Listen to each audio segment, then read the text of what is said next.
தற்போது கிடைத்துள்ள அண்மை செய்தி. அமைச்சர் செந்தில் பாலாஜி ஜாமீன் கோரி இரண்டாவது முறையாக மனு தாக்கல் செய்துள்ளார்.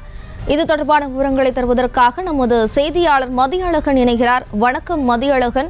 ஏற்கனவே ஜாமீன் மனுவானது நிராகரிக்கப்பட்ட நிலையில் தற்போது அமைச்சர் செந்தில் பாலாஜி இரண்டாவது முறையாக மனு தாக்கல் செய்துள்ளார். இது தொடர்பான மூல விவரங்களை பதிவு பண்ணலாம். சட்டவிரோத பணப்பரிமாற்ற வழக்கில் அமலாக்கத்துறையால் கைது செய்யப்பட்டிருக்கக்கூடிய அமைச்சர் செந்தில் பாலாஜியினுடைய ஜாமீன் மனுவை சென்னை மாவட்ட முதன்மை அமர்வு நீதிமன்றம் கடந்த 12ஆம் தேதி தள்ளுபடி செய்திருந்தது. இந்த நிலையில் ஜாமீன் கோரி அமைச்சர் செந்தில் பாலாஜி சென்னை உயர்நீதிமன்றத்தில் இரண்டாவது முறையாக மனு தாக்கல் செய்திருக்கிறார். அந்த மனுவில் வழக்கு ஆவணங்கள் திருத்தப்பட்டுள்ளதா என்பதை விசாரணையில் தான் நிரூபிக்க முடியும் என முதன்மை அமர்வு நீதிமன்றம் கூறியது தவறு என்று அந்த மனுவில் குறிப்பிடப்பட்டிருக்கிறது. சந்தர்ப்ப சூழ்நிலை மாறவில்லை என சென்னை முதன்மை அமர்வு நீதிமன்றம் கூறிய நிலையில் ஆவணங்கள் திருத்தப்பட்டதே சந்தர்ப்ப சூழ்நிலை மாற்றமாக தான் கருதுவதாகவும் அந்த மனுவில் தெரிவிக்கப்பட்டிருக்கிறது. இந்த மனுவானது சென்னை உயர்நீதிமன்ற நீதிபதி ஆனந்த் வெங்கடேஷன் முன்பு விரைவில் விசாரணைக்கு வர இருக்கிறது.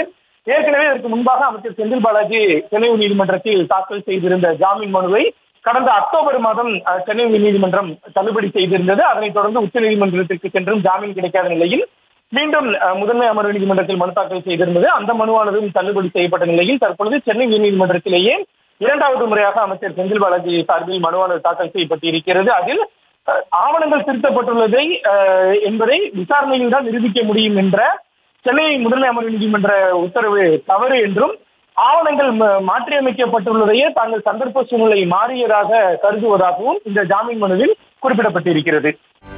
செய்திகளை உடனுக்குடனும் துல்லியமாகவும் தெரிந்து கொள்ள சப்ஸ்கிரைப் பண்ணுங்க.